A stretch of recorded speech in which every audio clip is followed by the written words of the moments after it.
Astaghfirullah. Assalamualaikum warahmatullahi wabarakatuh.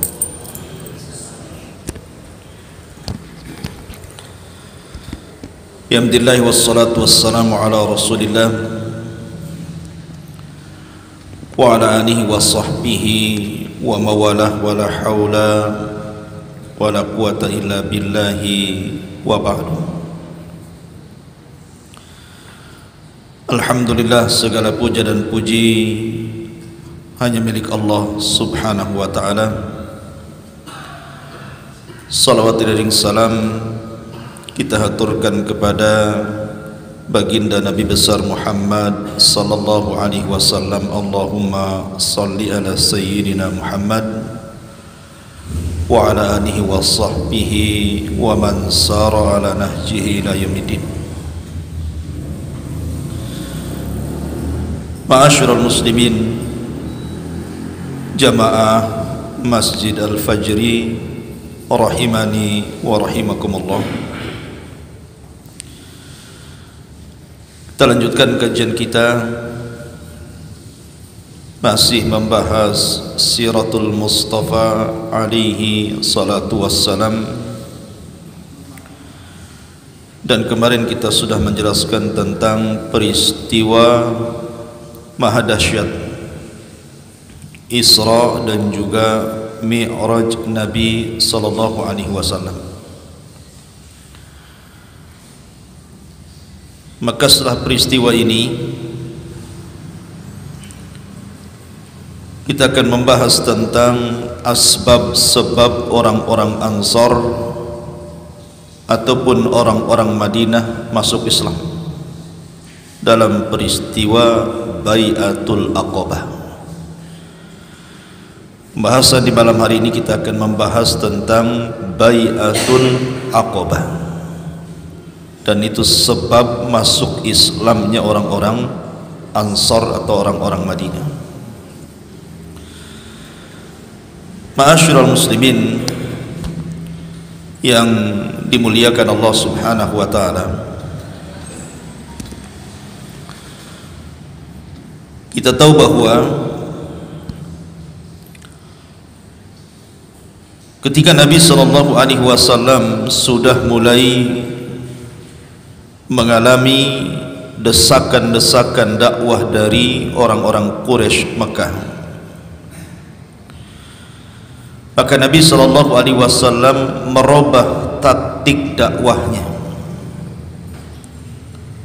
Ketika di permulaan dakwah, Nabi sallallahu alaihi wasallam berdakwah dengan taktik sirriyah, tidak terang-terangan, door to door, selama 3 tahun. Kemudian mulai berdakwah jahriyah, terang-terangan, dengan turunnya ayat wa anzir ashiratakal aqrabin, berilah peringatan keluarga terdekat. Maka ketika kemudian dakwah secara terang-terangan, banyak sekali tantangan yang dihadapi Nabi sallallahu alaihi wasallam dan juga para sahabat yang ketika itu banyak orang-orang lemah pengikutnya dari kalangan budak. Sampai-sampai Nabi sallallahu alaihi wasallam kemudian berdakwah di luar Mekah ke Taif, pun tidak lepas daripada tantangan yang jauh lebih berat lagi. Tidak ada satupun orang Taif masuk Islam. Maka setelah peristiwa Isra Mi'raj itulah Rasul mengubah dakwahnya lagi, kembali kepada dakwah sirriyah, dakwah tidak terang-terangan, ngajak satu-satu orang. Lah disinilah Nabi SAW berjumpa dengan para pembesar Ansar dari Khazraj. Tidak banyak, beberapa orang saja, nanti saya ceritakan. Lah itu pula yang menyebabkan Nabi SAW kemudian hijrah dari Mekah ke Madinah, karena ada beberapa orang-orang Madinah itu yang masuk Islam. Kemudian mereka pulang membawa kawan-kawannya pada tahun 12 Hijriah, 1 tahun sebelum hijrah. Mereka membawa 70 orang lebih, kemudian melakukan pembaiatan yang disebut dengan Bai'atul Aqabah. Kenapa disebut Bai'atul Aqabah? Bai'at itu sumpah setia. Disebut Aqabah karena tempat bai'atnya namanya Aqabah, makanya bai'atnya disebut Bai'atul Aqabah.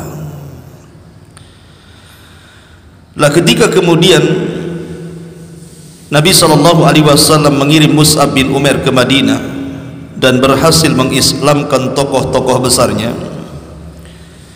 maka dari sini Nabi SAW punya gambaran bahwa memang Madinah cocok tempat hijrahnya. Karena pada tahun yang disebut dengan Amul Hazni, kita mundur ke belakang sedikit. Pada tahun yang disebut dengan Amul Hazni, tahun kesedihan. Kenapa disebut tahun kesedihan? Karena di tahun itu Khadijah meninggal dunia. Kemudian juga di tahun yang sama pamannya Abu Thalib meninggal dunia. Dua orang ini bagaimanapun tidak dilepas daripada perjuangan dakwah Rasul. Walaupun Abu Thalib masih kafir dan juga mati di atas kekafiran, tapi karena dia Sayyidul Batha, pemimpinnya orang-orang Arab, maka orang Arab tidak bisa menyentuh Nabi karena harus berhadapan dengan Abu Thalib ataupun Khadijah. Sehingga kemudian ketika keduanya meninggal dunia, maka mudah bagi orang-orang Quraisy itu menyakiti Nabi SAW dan juga para sahabatnya. Lah sejak itulah Nabi SAW memerintahkan para sahabat untuk hijrah, tapi bukan ke Madinah, karena belum ada gambaran hijrah ke Madinah. Hijrahnya ke mana? Ke Ethiopia, Al-Atyubi. Bahasa kitanya Ethiopia, orang Arab menyebutnya Atyubi, atau bahasa lainnya negeri Habasyah.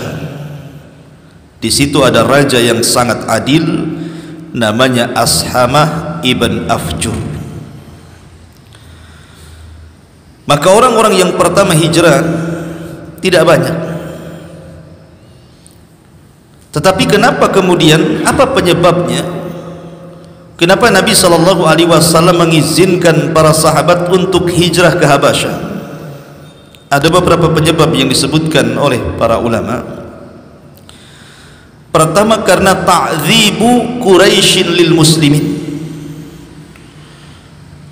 Orang-orang musyrik itu sudah mulai mengadab, menyiksa orang-orang Islam, terutama yang lemah-lemah dari kalangan budak seperti Bilal ibn Rabah, kemudian Hubbab ibn Arad, kemudian juga Zunairah, dan yang paling parah adalah keluarga Ammar ibn Yasir, sampai Sumayyah dibunuh.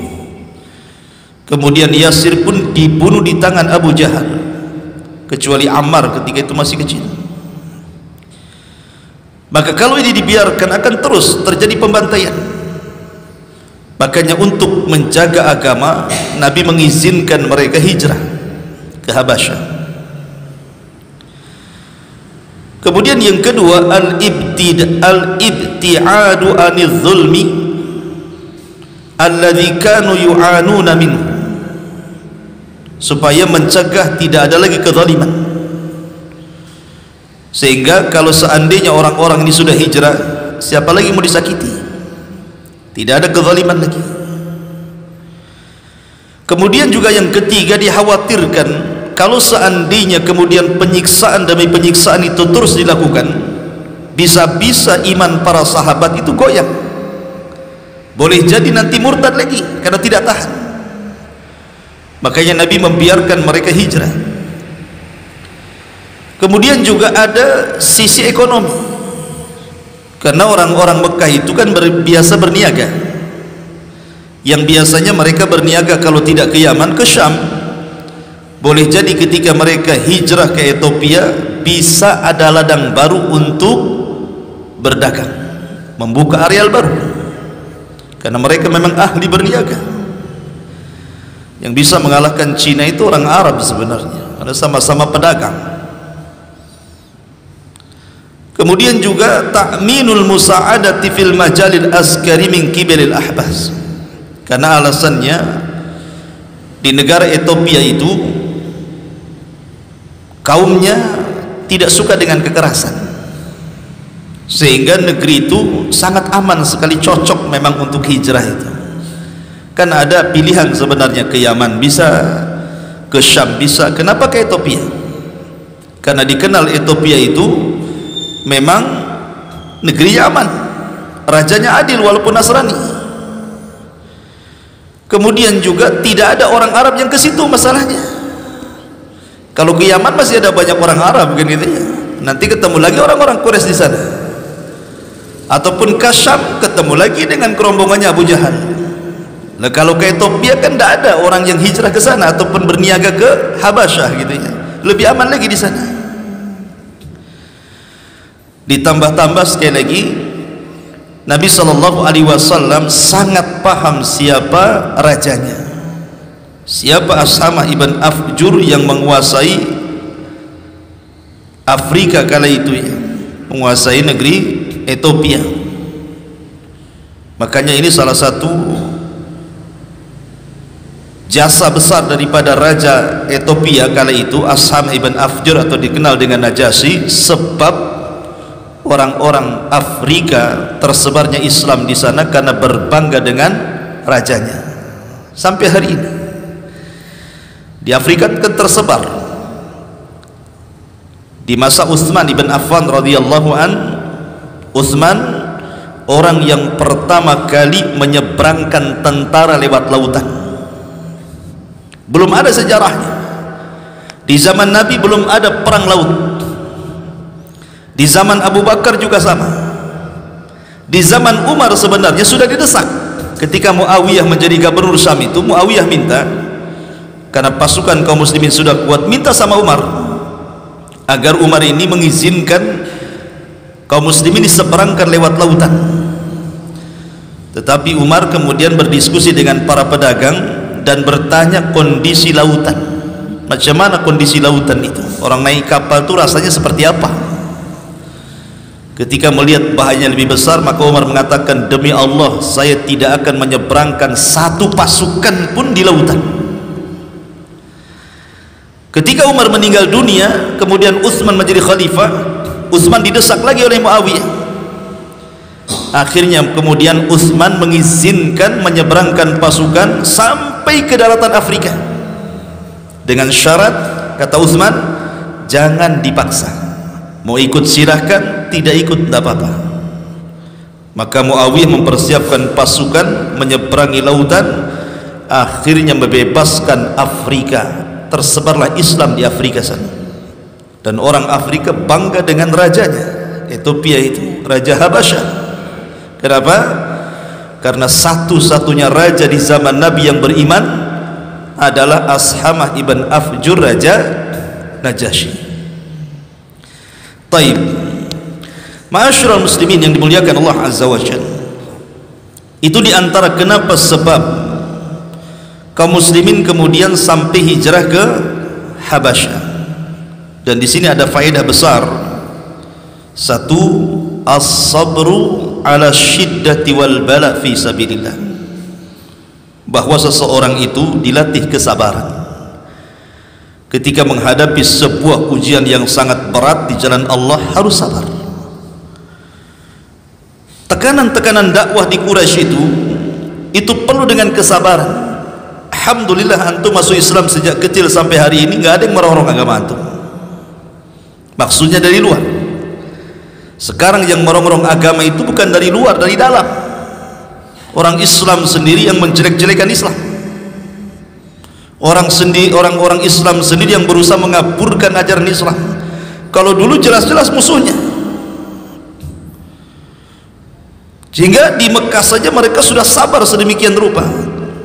Kemudian hijrahnya dari Mekah ke Ethiopia ini bukan hijrah yang kaling-kaling, bukan hijrah dekat jaraknya. Tidak ada pesawat, tidak ada kendaraan, paling tinggi naik unta. Unta pun makhluk hidup, bisa capek, bisa lelah. Di tengah jalan bisa saja ada perampok, kemudian dengan cuaca ekstrim yang sangat panas, dingin yang bersangatan, macam-macam. Tapi bagaimana iman para sahabat itu luar biasa, ikhwan. Saya enggak yakin kalau antum hidup di zaman itu suruh hijrah ke Habasyah, bagus kelonan aja di rumah.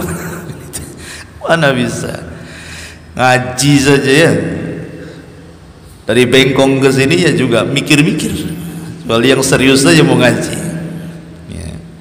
Ma'asyiral muslimin yang dimuliakan Allah Azza wa Jalla. Jadi di sini kita melihat ada ibrah sabarnya para sahabat, itu luar biasa, contoh terbesar. Kemudian yang kedua, sabatul mu'minin ala aqidatihim wa dinihim. Bagaimana kuatnya agama para sahabat, luar biasa. Betul-betul digembleng oleh Allah Azza wa Jalla dengan berbagai macam ujian, mereka tidak murtad. Tidak ada satupun sahabat Rasul yang murtad, tidak ada. Hanya orang Syiah saja yang mengatakan Abu Bakar murtad sepeninggal Nabi, Umar murtad sepeninggal Nabi, Utsman murtad, Aisyah, Hafsah, dan hampir mayoritas sahabat murtad kecuali beberapa para sahabat katanya.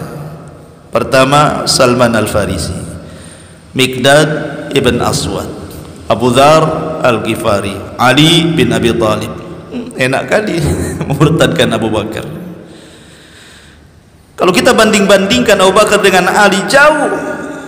Abu Bakar itu orang nomor 2 setelah Nabi, dari segi iman, dari segi pengorbanan, dari segi apapun. Bagaimana mereka mengatakan Abu Bakar kafir, Umar kafir? Mana akalnya? Tidak ada satu sahabat yang murtad ya.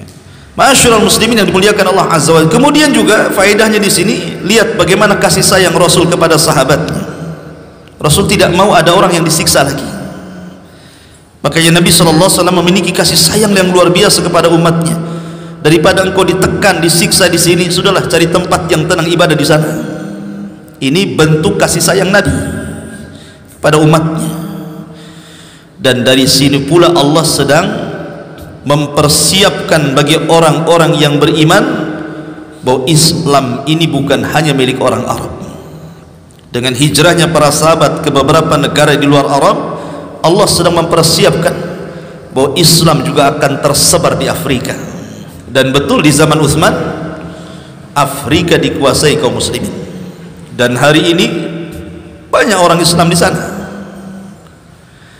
Ma'asyiral muslimin, bagaimana kisah hijrah ini? Ma'asyiral muslimin yang dimuliakan Allah Subhanahu wa taala, hijrah ke Afrika, Ethiopia atau Habasyah itu dilakukan 2 kali.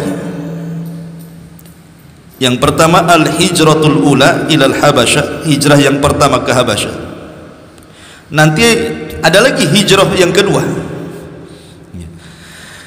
Lah ketika kemudian para sahabat Nabi SAW mendapatkan tekanan dari para pembesar Quraisy,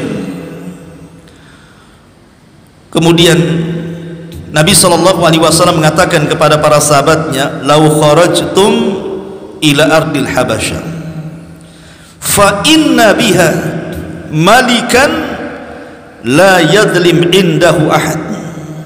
Kata Nabi SAW, kalau kalian sudah tidak kuat lagi di sini, boleh kalian hijrah, cari tempat yang aman. Dan saya sarankan ada satu daerah, satu negeri namanya Habasyah. Di situ ada raja yang sangat adil, tidak pernah menzalimi siapapun. Pergi ke sana. Maka akhirnya kemudian sekitar 11 laki-laki dan 4 perempuan akhirnya mereka hijrah. Dan nama-nama disebutkan oleh Imam Ibnu Katsir rahimahullahu taala. Pertama Utsman ibn Affan, dan istrinya adalah putri Nabi Ruqayyah, dan dialah orang yang keluarga yang pertama kali hijrah setelah keluarga Lut alaihi salatu wassalam. Ulama mengatakan seperti itu. Dan ini salah satu fadilah Utsman, keutamaan Utsman.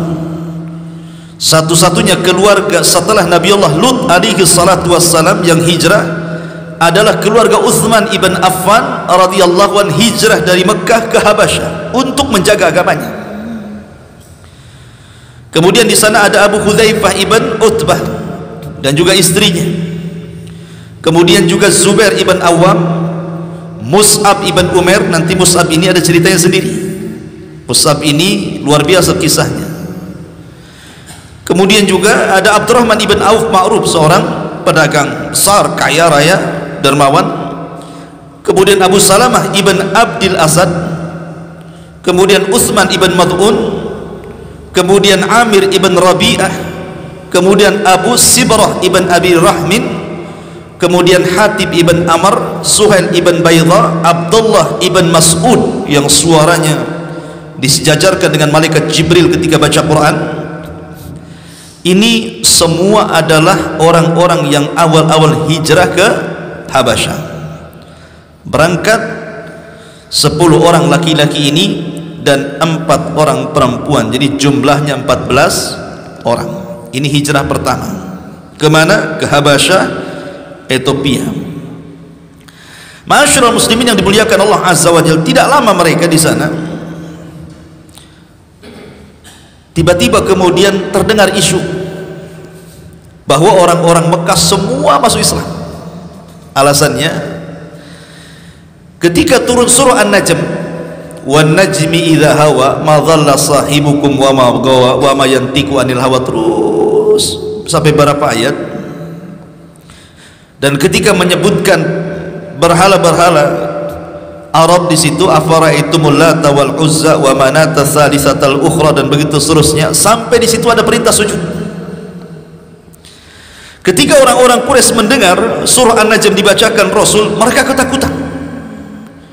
Akhirnya mereka sujud semua, tidak ada satupun orang Quraisy kecuali sujud. Kabar sujudnya orang-orang Quraisy sampai ke Ethiopia. Mereka nyangka bahwa orang-orang Quraisy sudah Islam semuanya.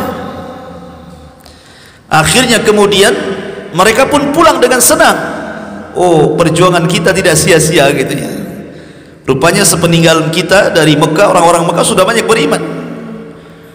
Rupanya ketika sampai di Mekah, berita itu konyol, hoak, gak jelas. Rupanya orang-orang Quraisy tidak ada yang beriman. Mereka hanya ketakutan dengan ayat itu saja, dan ada bisikan syaitan.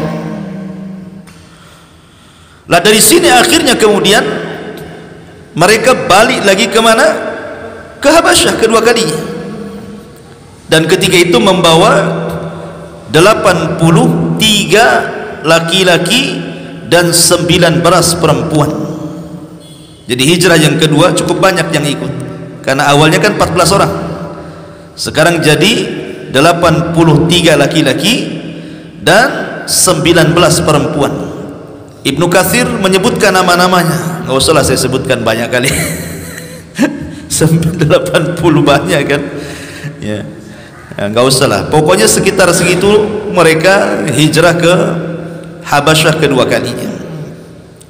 Ma'asyiral muslimin yang dimuliakan Allah Subhanahu wa ta'ala, ketika mereka di Habasyah, rupanya orang-orang musyrik itu memang mereka itu tidak mau membiarkan sahabat Nabi itu tenang. Subhanallah, masih diganggu juga. Padahal sudah nggak di Mekah lagi, mereka udah nggak ganggu lagi, maksudnya udah nggak ngajak-ngajak orang lagi masuk Islam, sudah tidak buat risih lagi itu. Mereka sudah di Habasyah, sudah beda negara, terbentang dengan lautan, apalagi. Rupanya para pembesar Quraisy ini ada kekhawatiran, kalau seandainya mereka hijrah ke sana, Islam pula berkembang di sana, balik pula ke Mekah nyerang mereka. Nah, saudara orang Mekah itu ya. Akhirnya kemudian mereka mengutus 2 orang pembesarnya yang memang dikenal oleh Raja Ashamah ibn Afjur, Raja Najasyi itu, namanya Amr ibn As. Ini masih kafir ya, karena nanti Amr bin As juga akan masuk Islam, tetapi telat masuk Islamnya, sama dengan kisahnya Khalid bin Walid. Amr bin As dan Khalid bin Walid ini orang-orang yang telat masuk Islam. Rasul sudah hijrah lama di Madinah baru datang masuk Islam. Makanya peperangan yang pertama kali dilibatkan dari dua orang ini, Khalid bin Walid, adalah perang Mu'tah melawan Romawi. Itu perang pertama yang dilalui oleh Khalid ibn Walid radhiyallahu anhu. Lah, yang diutus pertama adalah oleh pembesar Quraisy ini pertama Amr ibnul As dan Ammarah ibn al-Walid. Dua orang ini dua-duanya pembesar dan seorang peniaga. Namanya peniaga itu karena mereka suka kesana kemari. Jadi mereka ke Persia, ke Romawi, jadi kena raja-raja. Dua orang ini, Amr bin As ini, jadi bukan orang biasa. Termasuk juga Raja Najasyi mereka kenal. Makanya para pembesar Quraisy ini menyuruh dua orang ini untuk datang ke Raja Najasyi memberikan hadiah agar memulangkan orang-orang hijrah itu, kembalikan ke Mekah. Itu tujuan jeleknya di situ. Tapi Najasyi itu ikhwan, raja cerdas. Dia seorang yang taat walaupun beragama Nasrani, suka baca kitab, sehingga banyak pengetahuannya tentang agama langit Najasyi ini. Sementara Amr bin As dan Ammarah ini orang musyrik, tidak paham soal agama-agama langit, mereka orang musyrik. Datanglah mereka kepada Najasyi merayu dengan memberikan hadiah agar mengembalikan para sahabat yang sudah sampai di Habasyah dalam hijrah itu, suruh balik lagi ke Mekah. Tapi Najasyi sekali lagi orang cerdas, tidak langsung memberikan begitu saja, tetapi mengajak dialog. Dipanggillah para sahabat Nabi SAW yang tadi saya sudah sebutkan, diantaranya Utsman bin Affan, ada Ja'far bin Abi Thalib dan begitu seterusnya. Kemudian Raja Najasyi berdialog. Dialognya adalah, kenapa kalian tidak mengikuti agama mereka dan juga tidak masuk agama kami?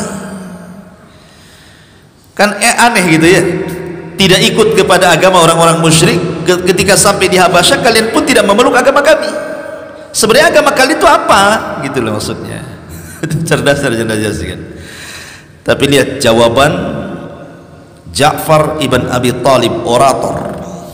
Dia mengatakan, ayyuhal malik, wahai tuan raja, kunna kauman ahlal jahiliyah, dulu kami kaum di atas kebodohan. Na'budul asnam, dulu kami menyembah berhala. Wa na'kulul mayyitata, kami memakan bangkai. Wa na'til fahisha, kami suka berzina. Naqtaul arham, kami suka memutus tali silaturahim. Wal jiwar, dan selalu berbuat jahat kepada tetangga. Wa ya'kulul qawiyyu minadh dhaif, dan yang kuat akan menindas yang lemah.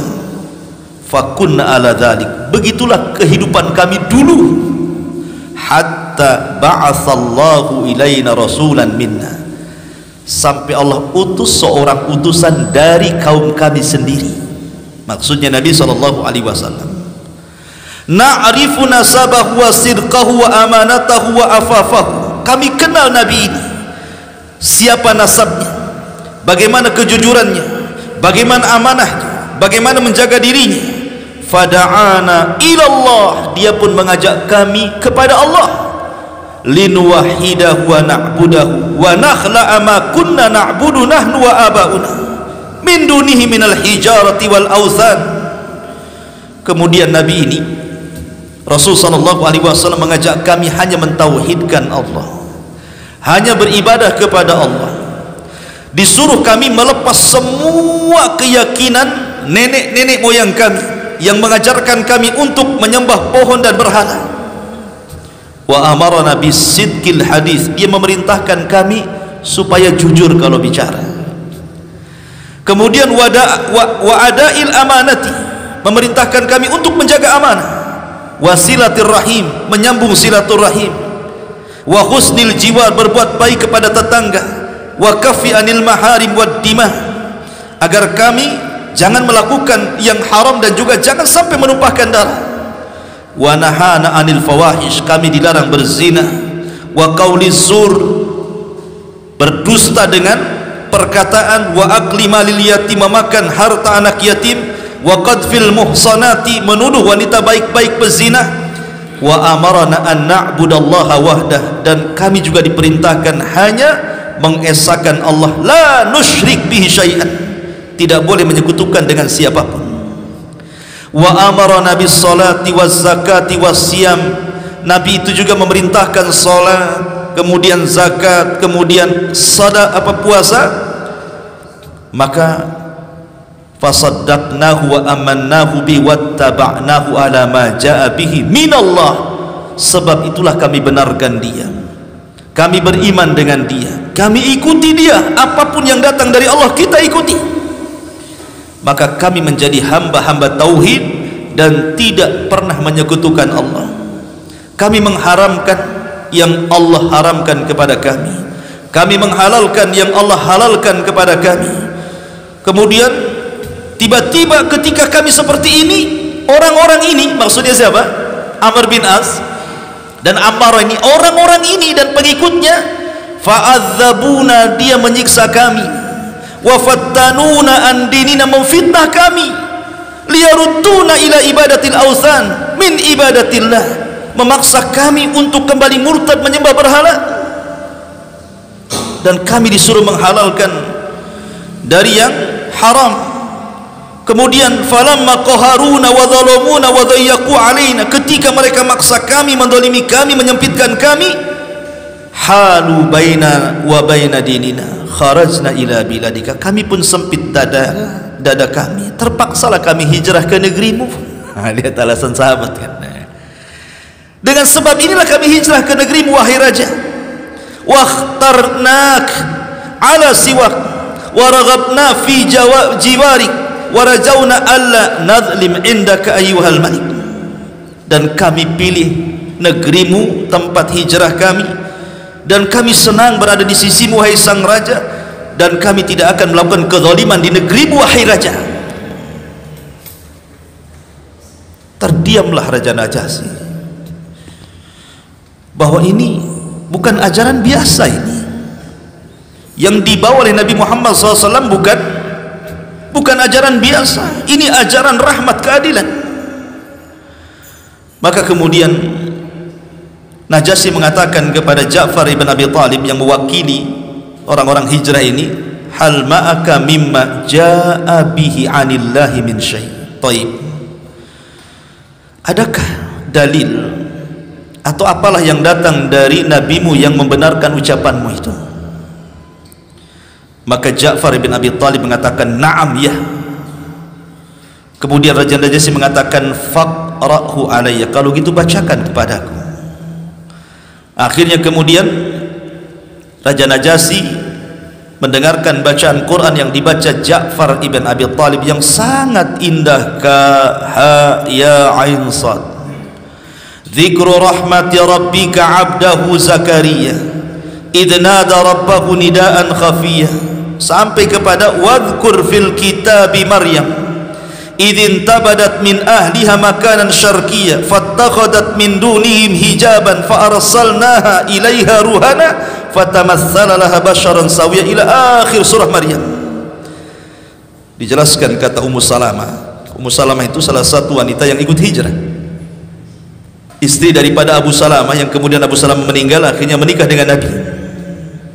Dia mengatakan, ketika Raja Najasyi mendengar bacaan ayat Al-Quran yang dibaca oleh Ja'far bin Abi Talib, apa kata dia? Baka, dia pun menangis.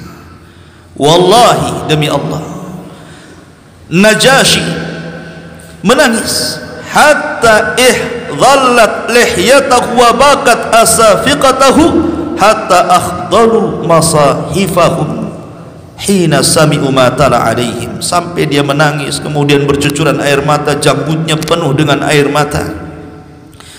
Tiba-tiba Najasyi mengatakan, inna hadha walladhi jaa bihi Isa la yakhruju min miskatin wahidatin in talaqa fala wallah la usallimuhum ilaikuma.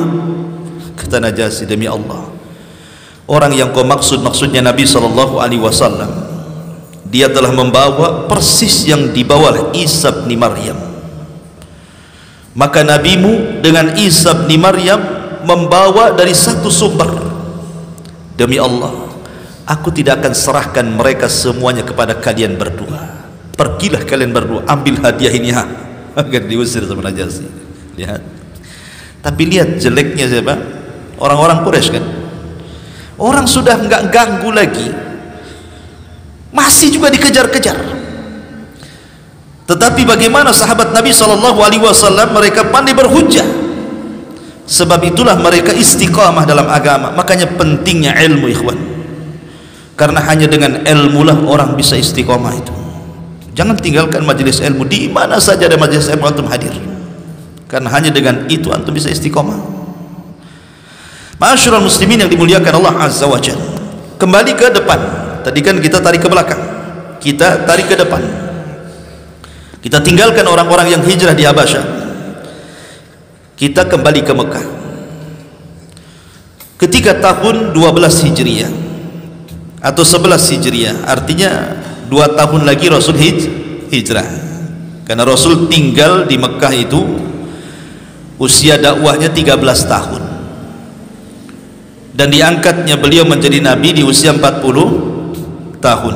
Berarti usia beliau di Mekah itu sekitar 53 tahun baru hijrah.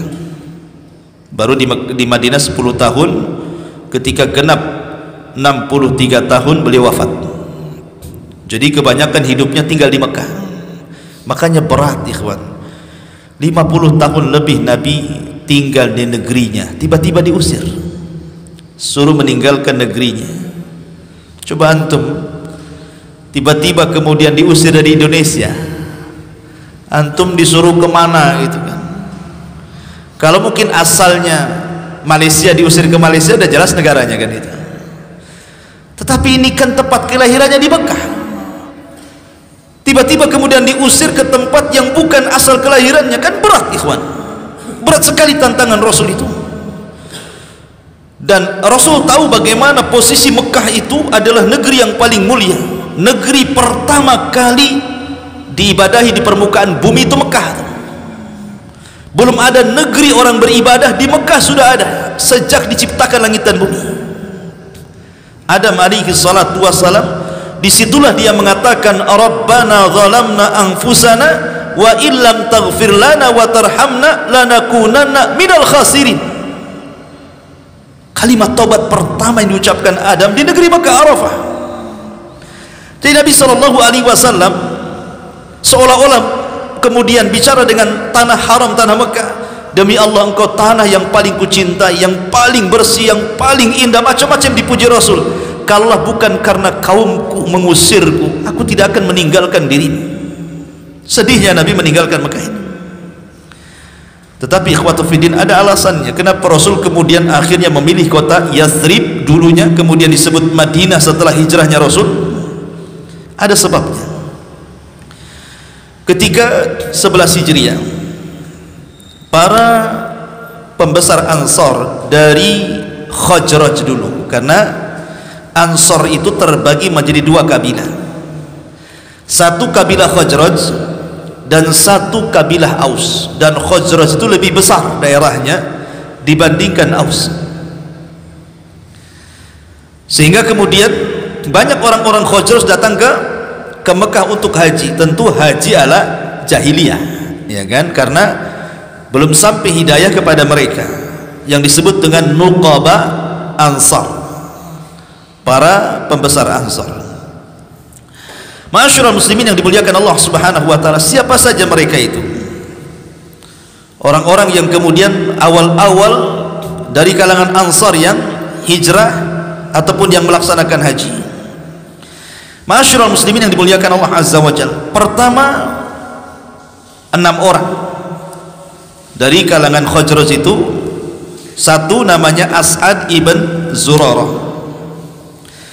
Kemudian yang kedua, nanti As'ad ini perannya besar nanti ketika tersebarnya Islam di Madinah, nanti saya ceritakan. As'ad ibn Zurarah ini luar biasa. Kemudian Auf ibnul Harith, kemudian Rafi ibn Malik, kemudian Qutbah ibn Amir ibn Hudaidah, kemudian Uqbah ibn Amir ibn Nabi, kemudian Jabir ibn Abdullah. Ini Jabir ini juga terkenal sahabat Rasul, putra dari tokoh namanya Abdullah ibn Haram. Ada ceritanya sendiri, menarik.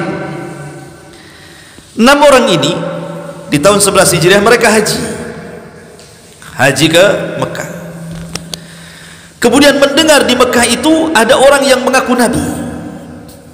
Dan ingat, pernah saya ceritakan di sini, salah satu penyebab besarnya kenapa orang-orang Ansar masuk Islam, karena mereka sebelum masuk Islam mereka sudah mendengar maklumat kenabian.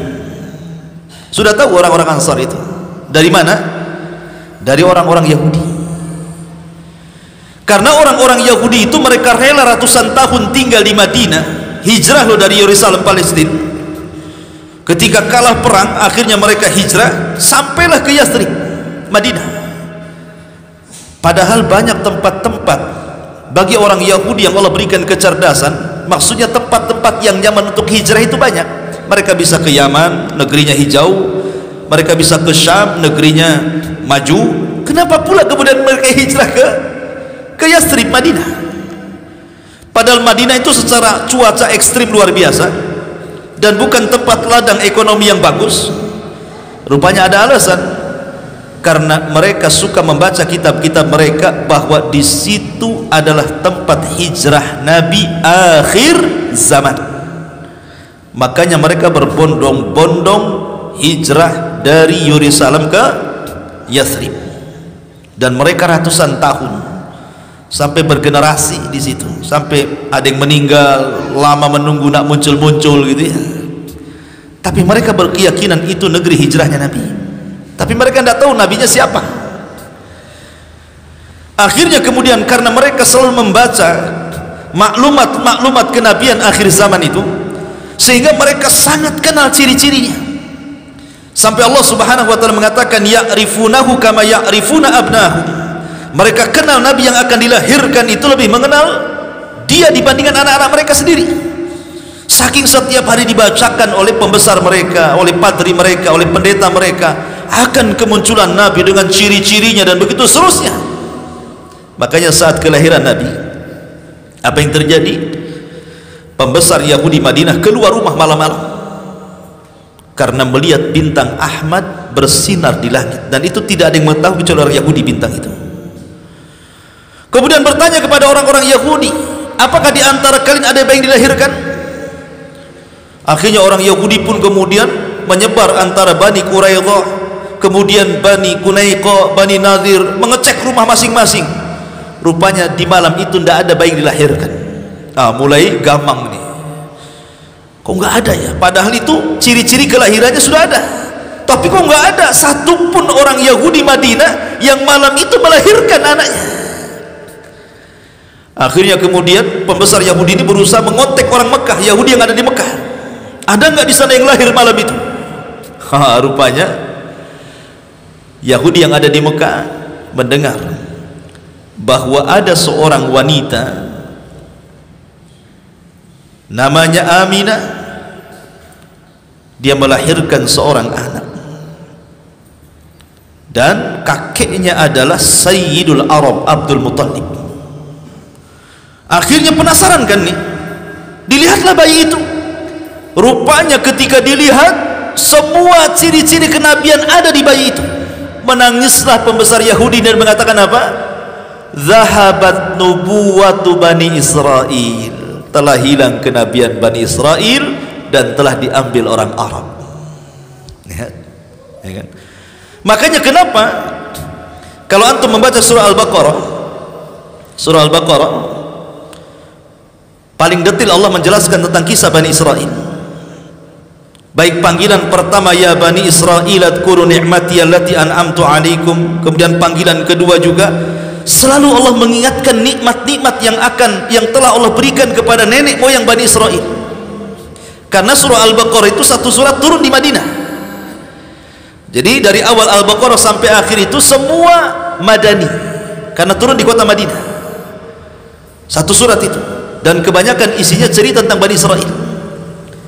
dan isinya adalah nikmat yang Allah anugerahkan kepada Bani Israel. Maksudnya nenek moyang Bani Israel, nenek moyangnya orang-orang Yahudi yang ada di Madinah, Allah ingatkan kepada mereka tentang nikmat yang telah Allah anugerahkan kepada nenek moyang mereka dari keturunan Yakub itu.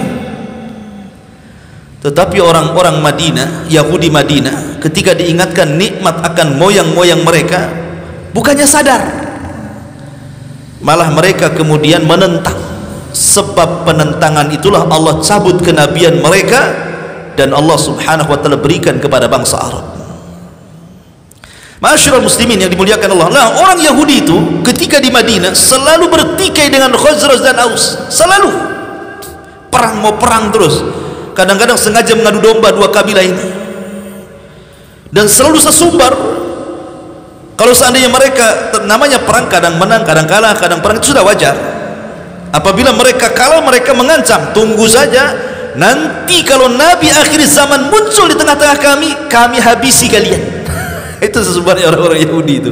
Jadi terekamlah di orang-orang Ansar itu ketika masa musyriknya mereka. Jadi orang-orang Khazraj merekam ucapan mereka. Dari situlah orang-orang Madinah itu memiliki maklumat kenabian bahwa akan ada nabi, akan ada nabi, akan ada nabi, dan mereka selalu mendengar ciri-cirinya. Makanya ketika kemudian 6 orang ini dari pembesar Ansor yang tadi disebutkan namanya, pada tanggal 11 Hijriah, pada tanggal 11 dari kenabian Nabi SAW, mereka haji. Tiba-tiba mereka mendengar bahwa ada di Mekah orang ngaku Nabi, namanya Muhammad SAW. Mulailah mencari berita. Setelah berjumpa, subhanallah, tidak waktu lama, ketika kemudian mereka datang kepada Nabi SAW, Rasul membacakan ayat-ayat Al-Quran, bagaimana ajaran Islam yang sesungguhnya. Karena mereka sudah ada maklumat kenabian masalahnya, maka tidak butuh waktu lama, 6 orang ini langsung bersyahadat, asyhadu an la ilaha illallah wa asyhadu annaka rasulullah. Dan mereka mengatakan, yang dicari-cari orang Yahudi itu ada di sini. Sebelum mereka beriman, kita dahului beriman, katanya. Kan gitu ya. Sebelum mereka beriman, prasangkanya orang-orang ini, kita dahului mereka beriman, dan kita dahului perangi mereka, karena mereka selalu mengancam kami. Dibalik sama orang-orang Ansar ini, berimanlah 6 orang ini. Kemudian mereka pun pulang. Kemudian mereka mengatakan kepada Nabi, wahai Rasul, sebaiknya kau kirim ke tempat kami seorang juru dakwah, ajarkan kami Quran di sana. Di sini Nabi SAW mengirim seorang sahabat namanya Mus'ab ibn Umar. Catat nama ini. Ini orang paling berjasa, Mus'ab ibn Umar. Kalau antum punya anak, kasih nama Mus'ab bin Umar. Ya. Nabi mengutus siapa? Mus'ab bin Umar. Dan Nabi itu kalau ngutus orang bukan kaleng-kaleng, apalagi kaleng kongguan. Nah, jadi Nabi itu kalau ngutus itu dicari orang yang paling ganteng, yang paling bagus fisiknya, yang paling cerdas otaknya, yang paling lihai bicaranya, retorikanya orator, dan pandai melobi orang, dan punya akhlak yang bagus, lembut orangnya Mus'ab bin Umair ini. Subhanallah, Nabi itu tidak sembarang utus orang. Kayak antum ini gak kepilih kalau hidup di zaman itu. Mudah emosi. Jadi Mus'ab bin Umair dipilih. Berangkatlah Mus'ab bin Umair ke Madinah. Yang dituju kabilah namanya Abdil Ashhal, kabilah besar di Madinah. Ma'asyiral muslimin yang dimuliakan Allah Azza wa Jalla. Lah dari sinilah kemudian Mus'ab pun berangkat menuju kota Madinah. Sesampainya di Yathrib, maka Mus'ab bin Umar ini kemudian tinggal di rumah siapa? As'ad ibn Zurarah. Karena As'ad itu tadi dari 6 orang yang pertama masuk Islam dari para pembesar Ansar. Maka As'ad, karena dia yang minta kepada Rasul mengutus Mus'ab bin Umar, maka Mus'ab pun menginap di rumah As'ad ibn Zurarah. Lah di sini ma'asyiral muslimin yang dimuliakan Allah Azza wa Jal, tiba-tiba ketika mendengar orang-orang Yathrib ini, Khazraj dan Aus ini, terutama orang-orang Aus dulu ya, karena Khazraj tadi sudah masuk Islam duluan kan. Nah, kita cerita orang Aus sedikit. Jadi di Aus itu ada dua pembesar tokohnya Aus, namanya pertama Sa'ad ibn Mu'adz. Ini wali Allah, kematiannya bergoncang arsy Allah. Bayangkan makhluk Allah terbesar bisa bergoncang gara-gara kematian siapa? Sa'ad ibn Mu'adz. Ini tokoh pertama Aus. Kemudian di sana ada namanya Usaid ibn Khudair, wali Allah juga. Dia kalau baca Quran malaikat turun. Nanti ada ceritanya kalau antum baca sirah sahabat, sirah Usaid ibn Khudair. Wah, itu kalau baca Quran malaikat turun, bercahaya langit itu. Jadi yang satu karomahnya arasnya bergoncang itu ya, yang satu karomahnya malaikat turun. Dua orang ini wali Allah betul. Jadi ketika mendengar As'ad ibn Zurarah ini membawa orang aneh dari Mekah, membawa ajaran baru dari Mekah, marahlah Usaid ibn Khudair ini. Dia pengen mengusir orang itu. Datanglah Usaid bin Khudair menuju rumahnya As'ad ibn Zurarah itu. Datang ada maki-maki itu Usaid bin Khudair ini, dan mengancam-ngancam gitu. Ngapain orang Mekah datang ke Madinah katanya? Apakah engkau akan membodohi orang-orang lemah di antara kami? Pulang kau ke sana, jangan duduk di sini gitu. Langsung diusir, datang aja langsung diusir sama Usaid bin Khudair ini. Tapi Mus'ab bin Umar ini orang yang cerdas berdiplomasi, ikhwan. Dia mengatakan kepada Usaid bin Khudair, begini wahai Tuan Usaid, gimana kalau seandainya kau duduk sebentar? Aku akan menjelaskan tentang agama yang kubawa. Kalau seandainya cocok dengan telingamu, alhamdulillah. Kalau tidak cocok, saya balik, dosa diusir. Kan enak tuh bahasanya kan, objektif namanya ya. Kalau kau memang apa yang saya akan bacakan kau suka, alhamdulillah. Enggak suka, saya balik, selesai. Tidak ada usir-usiran di sini. Lah Usaid bin Khudair ini orang cerdas. Dia pembesar, tidak mungkin seseorang dijadikan pembesar kalau tidak cerdas kan gitu ya. Akhirnya dia duduk di hadapan Mus'ab. Lah As'ad ibn Zurarah sudah membisikkan sebelum kedatangan Usaid ibn Khudair ini kepada Mus'ab, wahai Mus'ab, ini yang datang ini bukan orang biasa, ini pembuka pintu hidayah kepada kaumnya. Kalau kau bisa mengislamkan dia, wah nikmat besar. Dibisikin sama As'ad ibn Zurarah ini. Mulailah ketika datang Usaid bin Khudair duduk, kemudian Mus'ab membacakan ayat-ayat Al-Quran, menjelaskan tentang agama Islam itu seperti apa, seperti tadi yang dijelaskan oleh Ja'far di hadapan Najasyi, bagaimana ajaran Islam itu sedemikian luar biasanya, penuh dengan rahmat itu ya. Tiba-tiba kemudian lembutlah hatinya Usaid bin Khudair ini, langsung lembut. Bahkan dia mengatakan, demi Allah, agama yang kau bawa itu indah sekali, tidak ada ajaran seperti itu dalam agama kami. Bagaimana caranya aku bisa masuk agamamu? Gitu langsung masuk Islam, subhanallah ya. Dia sahabat ikhwan, sekali dibacakan Quran masuk iman ke hati mereka itu. Kita hari-hari dibacakan Quran keras saja hati kita, tidak jelas gitu ya. Itulah hati kita ini keras sekali, tidak banyak maksiat mungkin hati kita keras ini ya.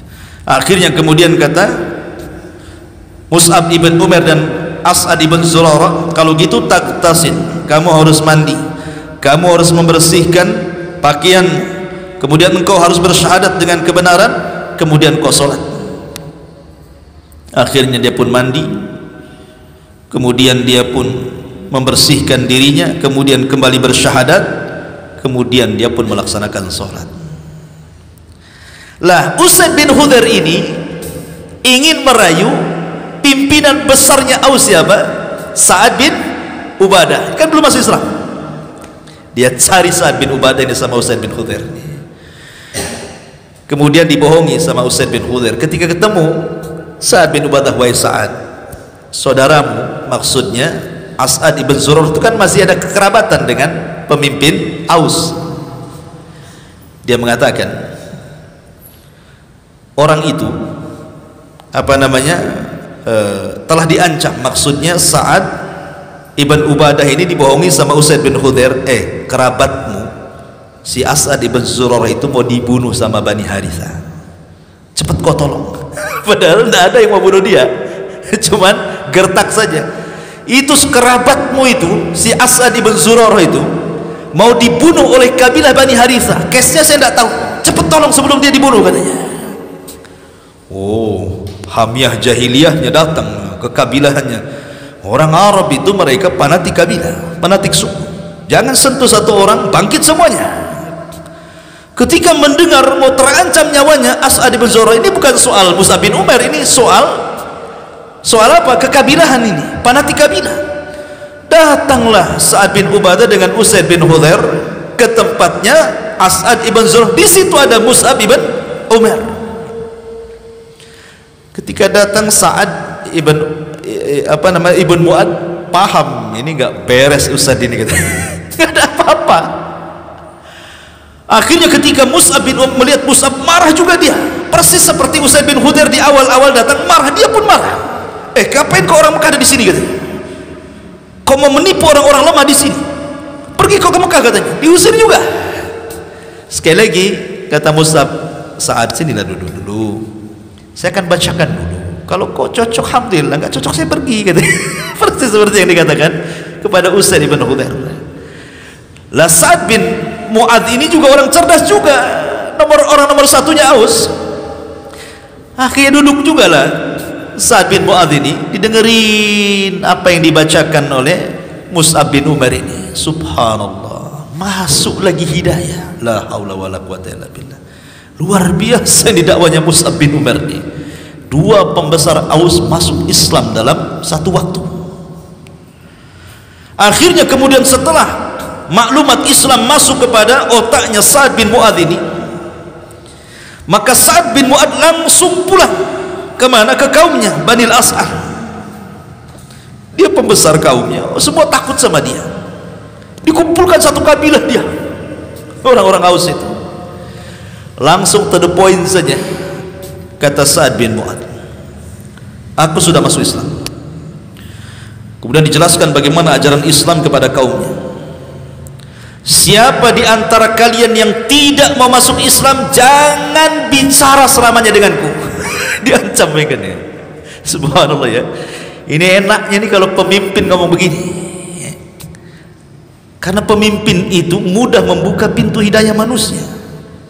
Kalau dia baik, baik semua rakyatnya. Kalau dia jahat, jahat juga lah kan itu. Katanya Sa'ad bin Mu'ad, siapapun yang tidak masuk dalam Islam, tidak mengucapkan dua kalimat syahadat, jangan bicara denganku. Takutlah kaumnya, dia pembesar. Apalagi Usaid bin Khudair juga pembesarnya udah masuk Islam.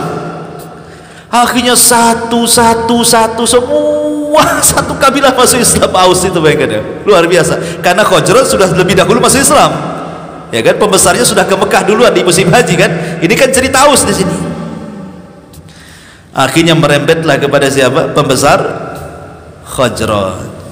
Siapa? Sa'ad ibn Ubadah. Ketika dua manusia ini masuk Islam, Sa'ad bin Mu'ad dan Sa'ad bin Ubadah, dua Sa'ad, mudah ngapalnya. Sa'dan, dua Sa'ad, satu Sa'ad bin Mu'ad, satu Sa'ad bin Ubadah, satu pemimpin Aus, satu pemimpin Khazraj. Ketika dua-duanya masuk Islam, satu kabilah Aus masuk Islam, satu kabilah Khazraj masuk Islam, itulah disebut dengan Ansar. Kalau antum pengen tahu siapa Ansar itu, Ansar itu gabungan dari dua kabilah, Khazraj dan Aus. Pemimpin Aus Sa'ad bin Mu'ad, pemimpin Khazraj Sa'ad bin Ubadah. Inilah sebab Islamnya orang-orang Ansar ya. Paham sampai di sini? Maka akhirnya kemudian mereka datang pada tahun ke-12 kan itu ya. Akhirnya kemudian yang tadinya 6 orang datang kepada Nabi SAW pada tahun 12 Hijriah, haji kedua kali setelah tahun depannya, maka mereka melakukan pembaiatan yang disebut dengan baiat Aqabatil Ula, baiat Aqabah yang pertama tahun 12 Hijriah. Kemudian terjadi lagi pembaiatan yang kedua yang disebut dengan bai'ah Aqabah Tsaniyah. Baiat yang kedua itu ketika pasca hijrah, mendekati waktu hijrah Nabi, di awal-awal tahun ke-13 sebelum hijrah Nabi. Datanglah sekitar 73, 74, 75, pokoknya di bawah 80 lah, dan di atas 70. Datanglah orang-orang Madinah haji lagi di tahun ke-13 ke Mekah. Mereka lah berjumpa dengan Nabi SAW di tempat yang disebut dengan Aqabah. Maka sekali lagi baiatnya disebut baiat Aqabah yang kedua. Aqabah lagi. Nabi ketika itu hanya berdua dengan Abbas. Abbas ini masih kafir, masih kafir Abbas ini. Tapi karena walaupun bagaimanapun kafirnya Abbas, orang-orang jahiliyah itu fanatik, kabilahnya masih kokoh. Takut kalau seandainya tiba-tiba kemudian 70 orang lebih ini berjumpa dengan Rasul, takut ada apa-apa dengan Nabi.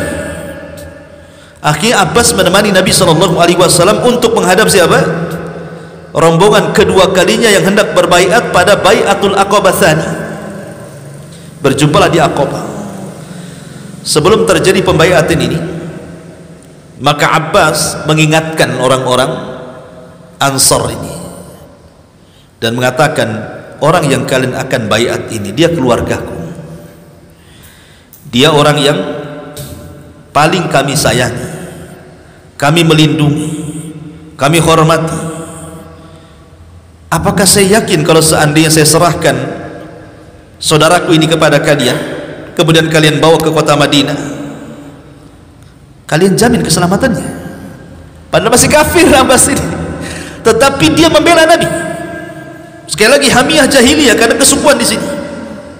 Makanya jasa Abbas inilah ketika Abbas ikut perang dalam Badar. Abbas ini ikut tentara siapa? Abu Jahal. Dia di belakang tentara Abu Jahal melawan tentara kaum muslimin di perang Badar itu. Ketika setelah hijrah Abbas ikut perang melawan Nabi.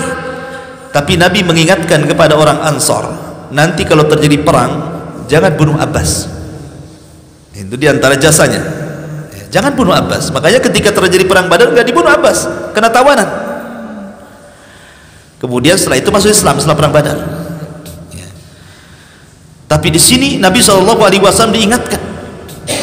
Setelah kemudian terjadi perjanjian mereka akan melindungi Nabi SAW, maka mereka pun melakukan pembaiatan yang kedua, namanya bai'ah Aqabah yang kedua.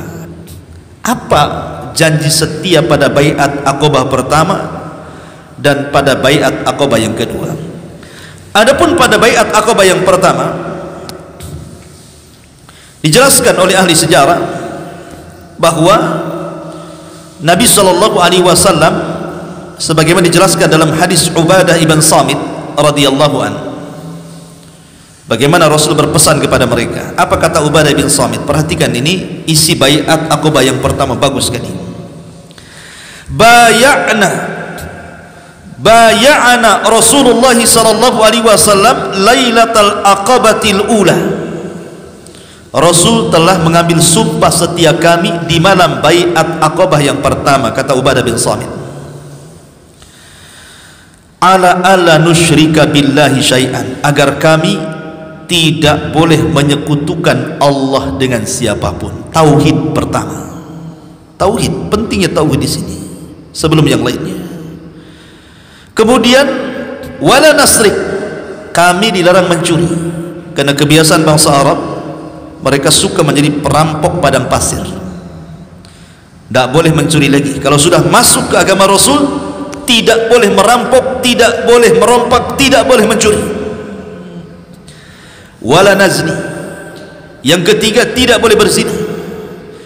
Ingat ketika saya menjelaskan bagaimana pernikahan ala jahiliyah, semua perzinahan, ya kan?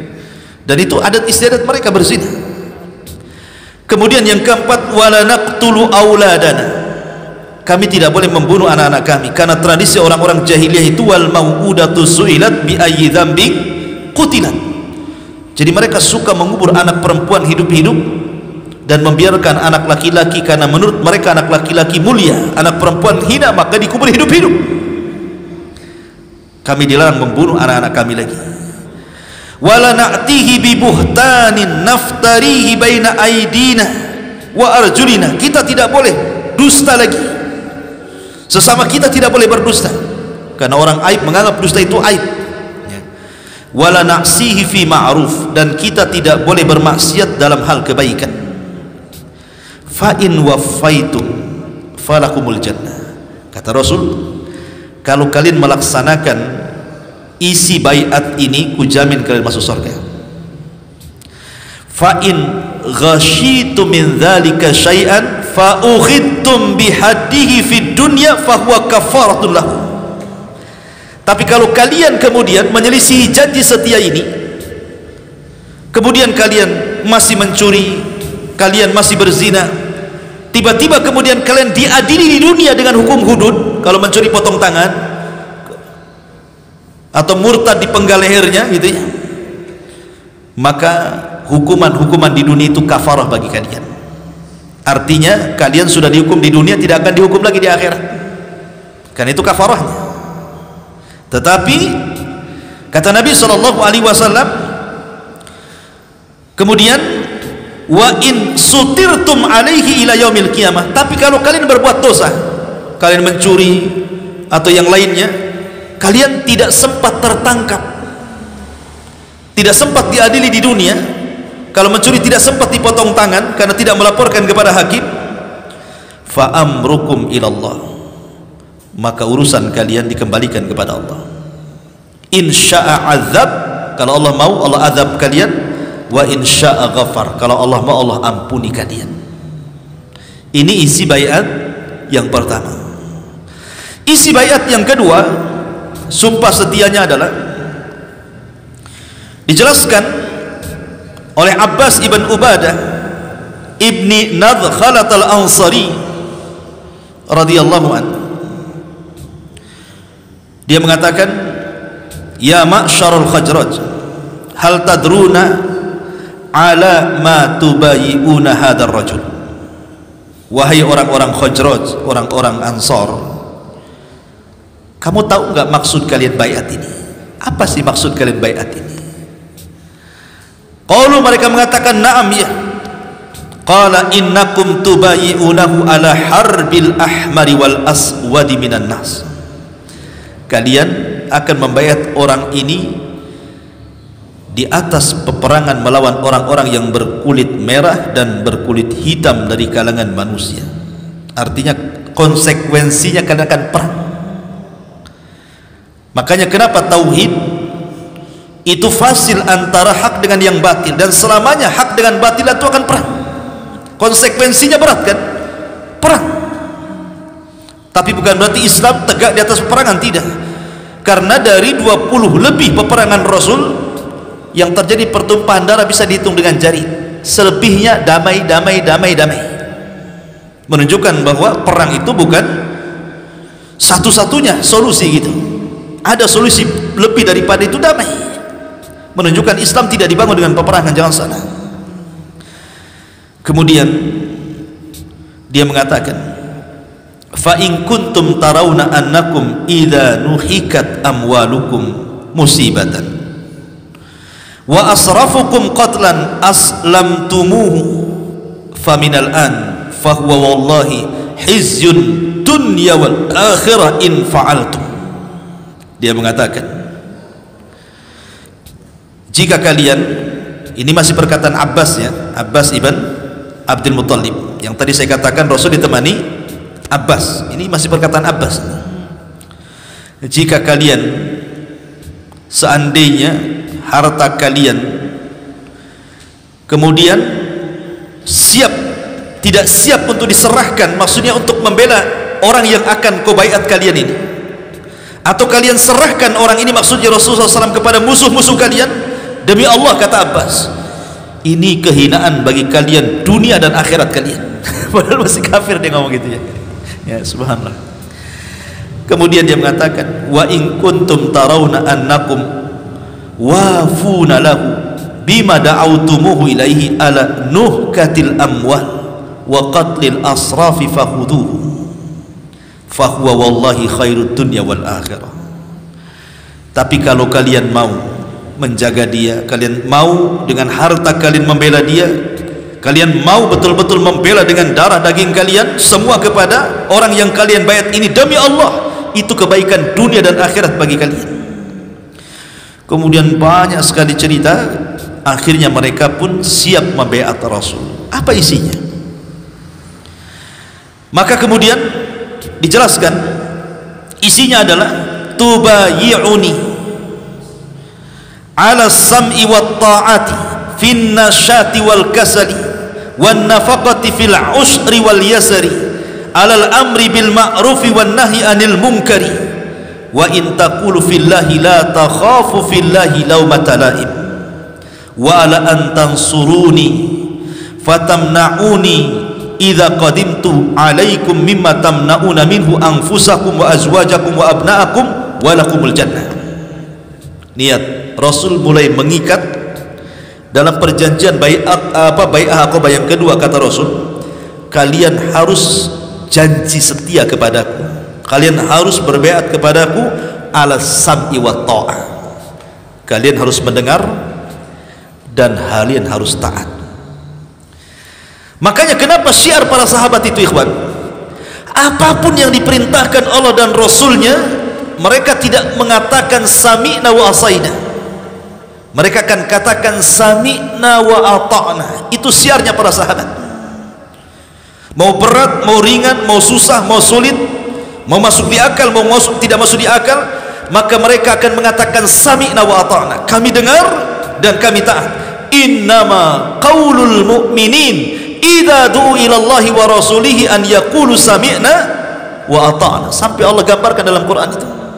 Kata kunci seorang mukmin itu apabila dipanggil oleh Allah dan Rasulnya, kata-katanya cuma satu, sami'na wa ata'na. Itu syiar para sahabat. Mereka disuruh taat kepada pemimpin karena pemimpin mereka Nabi sekarang.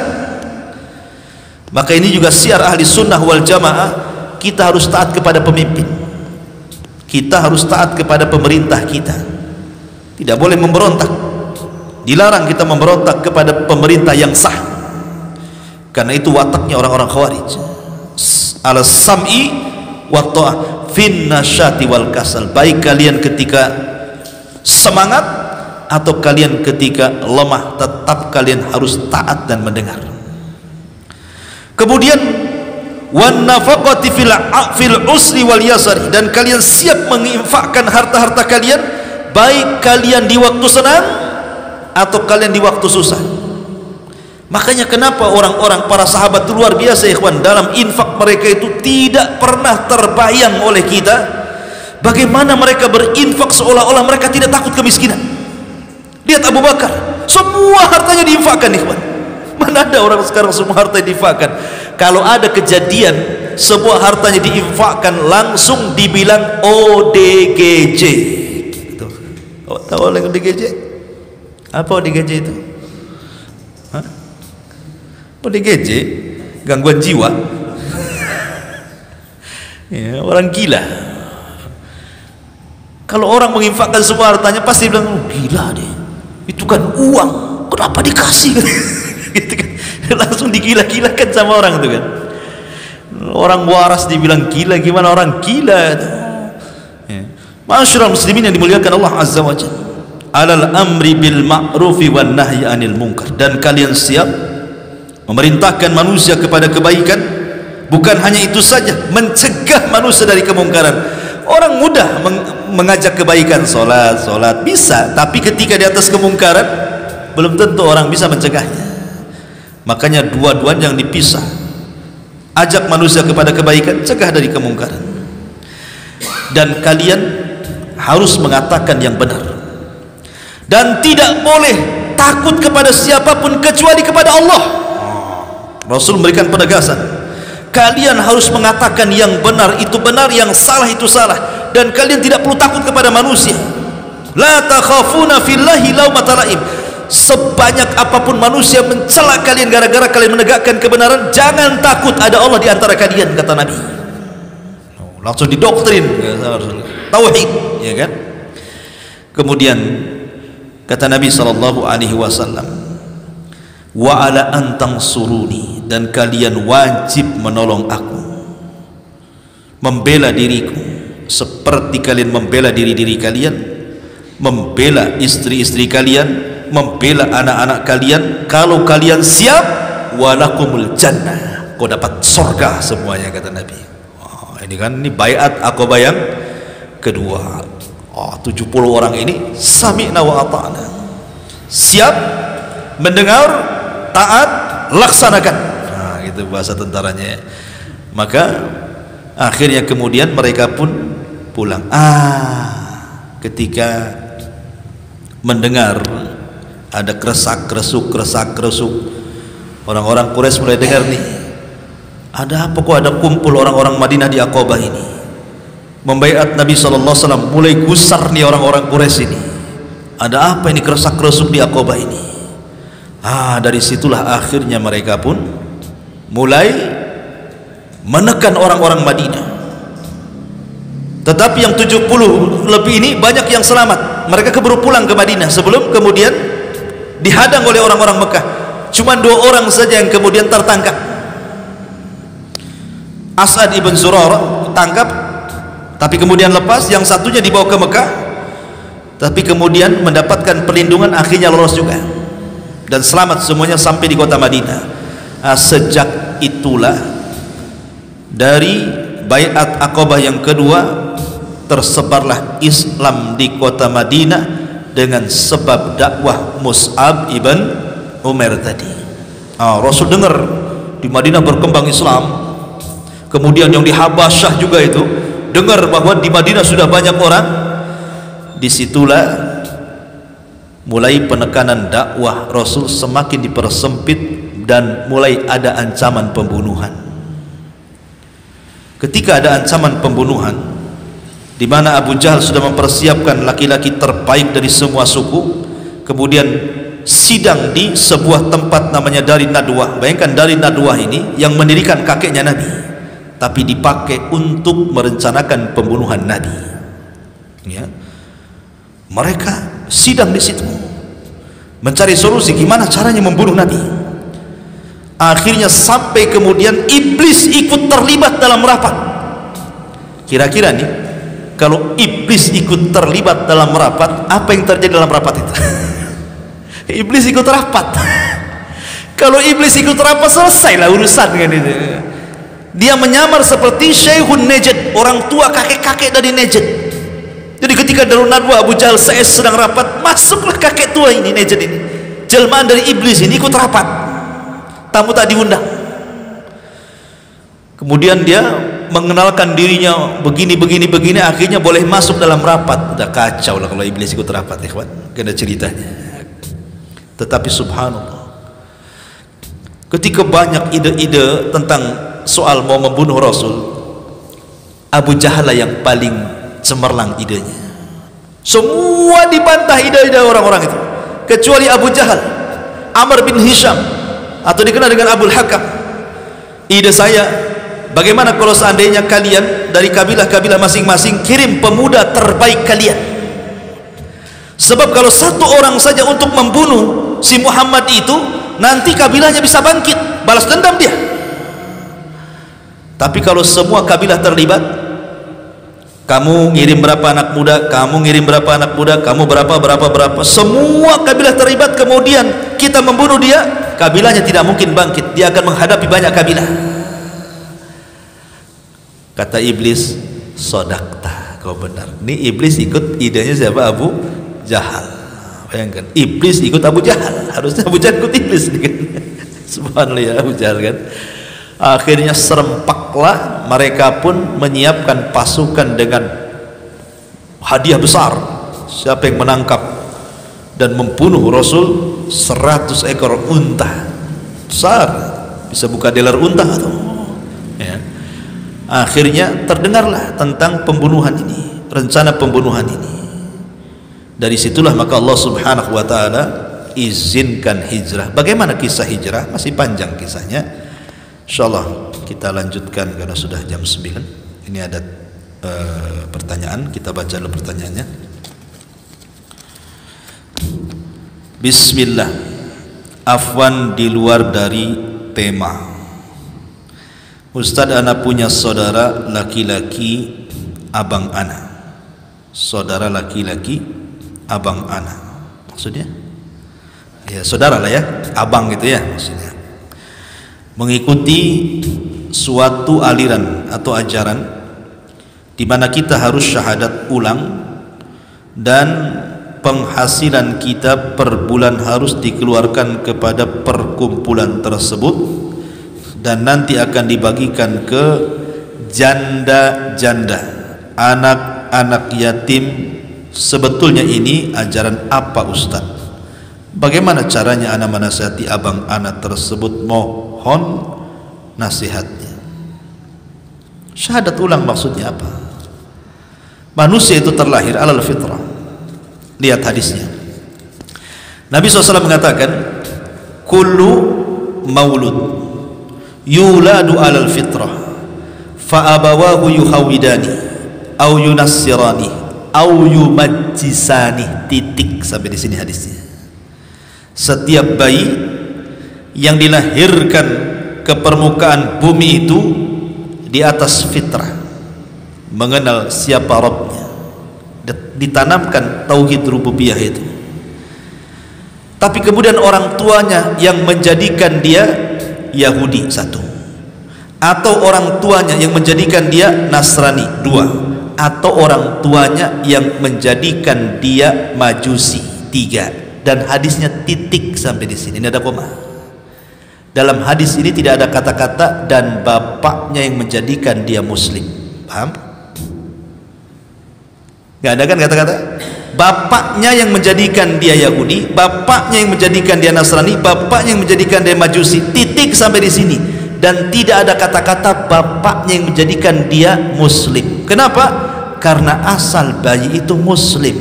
Nah itu loh pengambilan dalilnya, istidlalnya di situ. Lalu apa pengulangan syahadat? Kecuali kalau dia murtad. Kalau dia masuk Nasrani ingin balik ke Islam, ya syahadat lagi. Kalau dia masuk Yahudi, masuk kemudian murtad, balik lagi syahadat lagi. Atau Majusi masuk Islam, syahadat lagi. Kalau dia murtad ya. Atau mendatangkan nawaqidul Islam, pembatal-pembatal Islam, melakukan kesyirikan dan yang sejenisnya, seperti yang disebutkan dalam kitab Nawaqidul Islam, pembatal-pembatal Islam itu disebutkan. Kalau dia mendatangkan pembatal-pembatal Islam yang 10 ya balik syahadat. Nah, kalau tidak masuk ke agama lain, tidak juga mendatangkan pembatal Islam, kemudian suruh syahadat, maksudnya apa? Setiap hari kita syahadat, antum loh dalam sholat syahadat terus. Antum dalam sholat tasyahud itu asyhadu an la ilaha wa asyhadu anna, hari-harian tuh, sehari 5 kali minimal kalau antum sholat. Tambah lagi dengan sholat sunnah lagi. Tambah lagi kalau antum seorang muadzin, setiap azan antum syahadat lagi. Apa lagi suruh mengulang syahadat ya. Jadi kalau seandainya kemudian maksudnya kelompok ini kesannya ya kita tidak suudon. Kesannya bahwa kalau masuk kelompoknya kita dianggap kafir sehingga masuk harus syahadat lagi. Ini jelas masuk dalam kelompok takfiri namanya. Mengkafirkan di luar kelompoknya kan? Konsekuensinya kan gitu. Kenapa saya harus syahadat lagi? Karena lawan syahadat itu kafir, ya kan? Kalau orang syahadat Muslim, kalau tidak syahadat kafir, kan itu lawannya. Jadi kalau umpamanya anda masuk ke ajaran saya disuruh syahadat, maksudnya apa? Apa saya ini kafir harus syahadat lagi? Gitu ya bahasanya kan ya. Jadi dari sini saja sudah aneh. Yang kedua, penghasilan kita per bulan. Apa maksudnya penghasilan? Islam itu hanya boleh mengeluarkan dalam segi zakat. Saya zakat itu karena kemurahan hati, namanya sedekah. Sedekah gak dipatok, nah berapa saja, 2.000, 3.000, 5.000, 100.000, 1 juta, 1 miliar, tidak masalah. Tapi yang wajib dikeluarkan itu zakat. Mau tidak mau, suka tidak suka, zakat itu sudah dikeluarkan. Itu wajib apabila sudah mencapai haul dan nisabnya. Dan yang menentukan pemerintah, ada amil zakat ya. Ini kelompok ini siapa ya kan? Jadi ada dua pembahasan di sini. Kenapa dia mewajibkan untuk mengutip dana? Kita tidak melihat dibagikan ke janda anak yatimnya, kita bukan itu, tapi mewajibkan mengutip dana kepada jamaah. Ini kan sebuah penekanan. Apa maksudnya? Emang kenapa? Kalau seandainya tidak ngasih, kenapa? Tidak dianggap anggota? Kan repot jadinya. Kalau saya tidak ngasih, tidak dianggap anggota. Kalau tidak ada anggota, berarti syahadatnya batal. Lebih parah lagi. Kalau logikanya diputar-putar, nanti makin jauh. Jadi ya dinasihati saja. Tanya benar-benar abangnya, maksudnya apa ini, kok syahadat lagi, itu maksudnya apa? Kalau dia bilang kita najis baru syahadat kemudian suci, berarti dia takfiri namanya. Berarti dia punya paham takfir, suka mengkafirkan. Ini bahaya, ini pemahaman khawarij ya. Kemudian kalau dia mengambil harta paksa tanpa kerelaan, merampok namanya ya. Tapi kan tujuannya bagus, itu kayak Robin Hood. Ceritanya Robin Hood nyuri untuk ngasih fakir miskin. Allahu Akbar ya. Jadi nasihati baik-baik, doakan supaya dapat hidayah. Baik, cukup. Subhanallah bihamdika asyhadu an la ilaha illa anta astaghfiruka wa atubu ilaik. Allahu taala alam. Assalamualaikum warahmatullahi wabarakatuh.